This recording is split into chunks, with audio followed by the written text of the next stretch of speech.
Chers étudiantes, bonjour à tous et bienvenue dans ce cours des dipôles magnétiques qui fait partie du module électromagnétisme dans le vide. Ce cours est destiné aux étudiants de la filière SM et S4 et considéré comme la suite des autres cours déjà établis en présentiel. L'objectif de cette leçon est de déterminer le potentiel vecteur et le champ magnétique créé à grande distance par un dipôle magnétique en un point quelconque de l'espace. À partir d'expressions du champ magnétique qui sera déterminée, on peut ainsi déduire les lignes du champ magnétique. On terminera ce cours par l'étude des actions que subit un dipôle magnétique, c'est-à-dire qu'on va examiner l'effet d'un champ magnétique extérieur sur le dipôle magnétique. Dans un premier temps, on commence par définir la notion d'un dipôle magnétique en mettant l'accent sur les différents types de dipôles. On appelle dipôle magnétique toute source de champ magnétique qui peut être un circuit parcouru par un courant I ou un aimant et dont les dimensions petit t sont très petites devant les distances petit r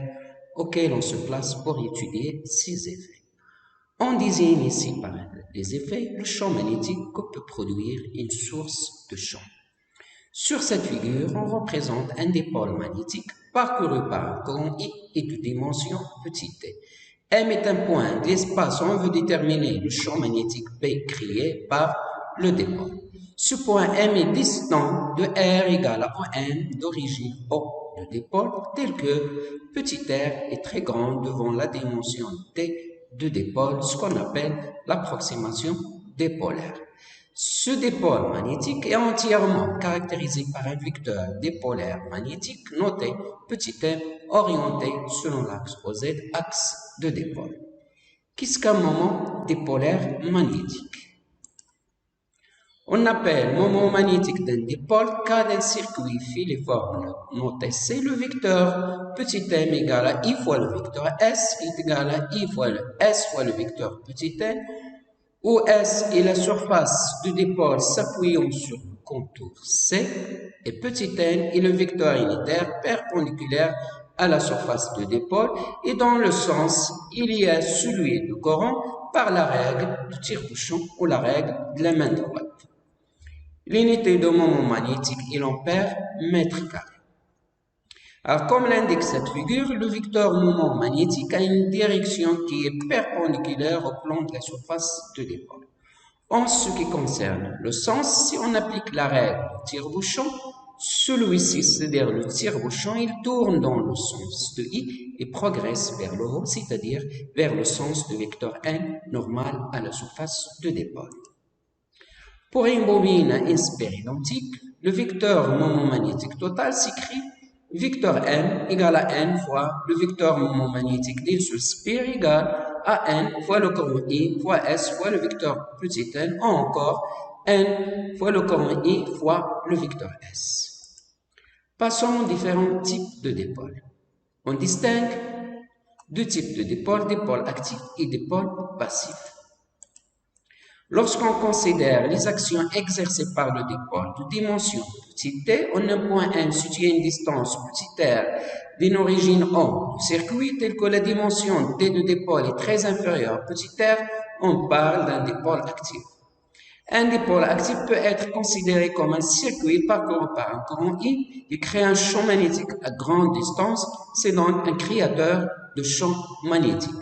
Dans le cas contraire, si un dipôle magnétique parcouru par un courant I subit les actions d'un champ magnétique extérieur et dont les dimensions petit t sont très petites vis-à-vis de la distance petit r caractéristique de la variation de champ, c'est-à-dire pour t très inférieur à r, on parle d'un dipôle passif. Alors dans ce cas, le champ extérieur qui agit sur le dipôle est uniforme ou quasi uniforme.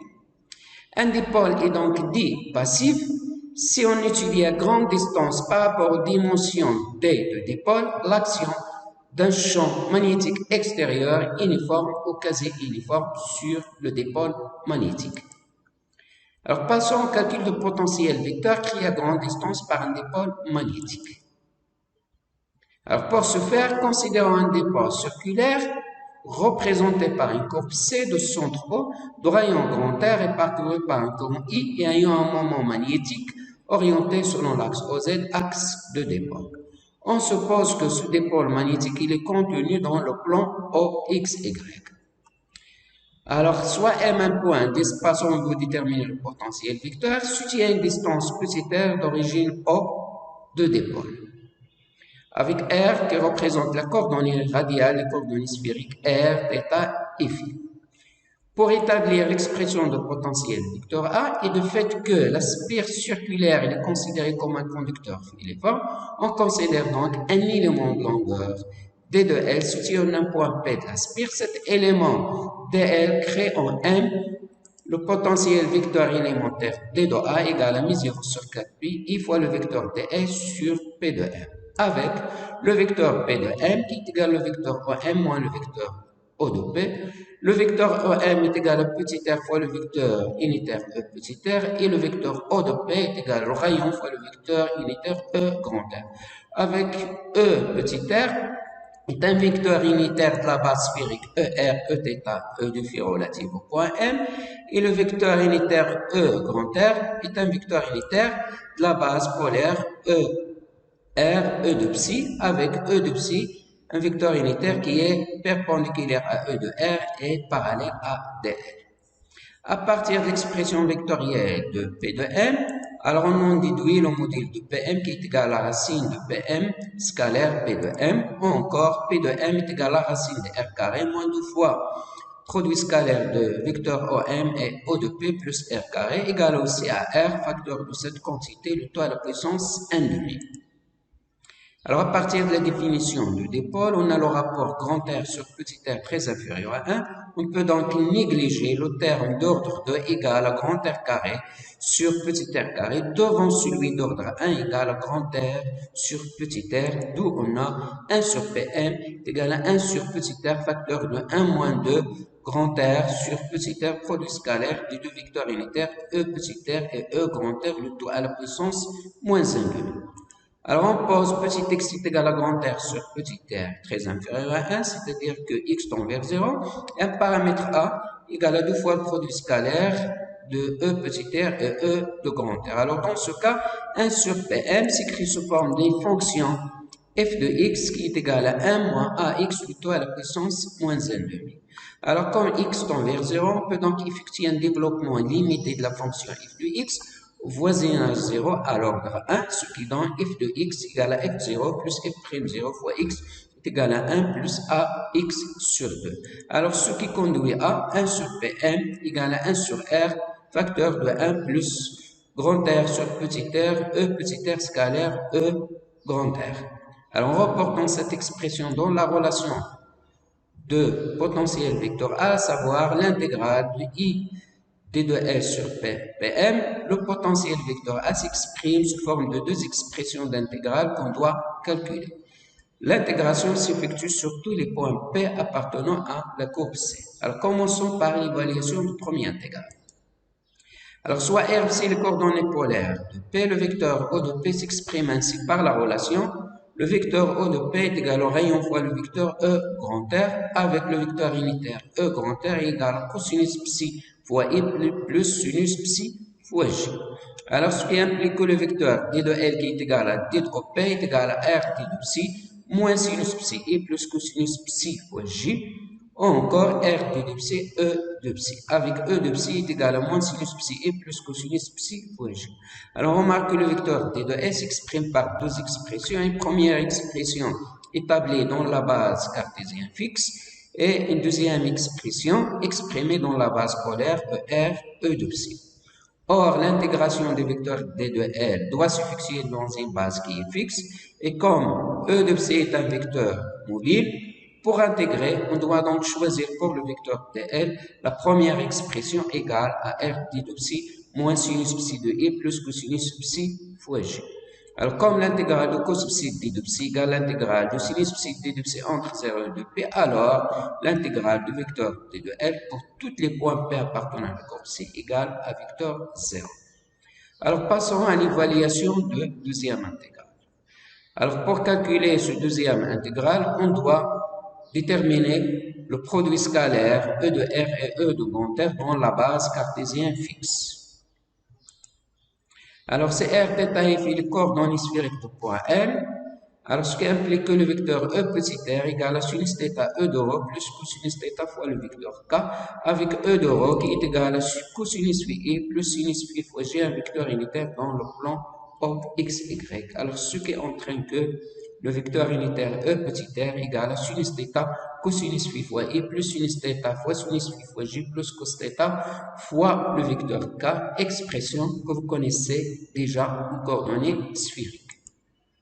Alors, en calculant le produit scalaire des deux vecteurs unitaires E petit r et E grand R, on trouve que ce produit scalaire est égal à sinus θ cosinus phi cosinus psi plus sinus θ sinus phi sinus de psi.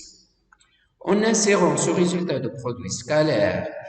et celui de vecteur dl égal à r de psi moins sinus psi et plus cosinus psi fois j dans l'expression de potentiel vecteur A, on obtient une expression sous cette forme pour le potentiel vecteur A, où psi est la variable d'intégration, θ et phi sont des constantes. Alors, dans cette expression d'intégrale A, il existe trois types d'intégrales, à savoir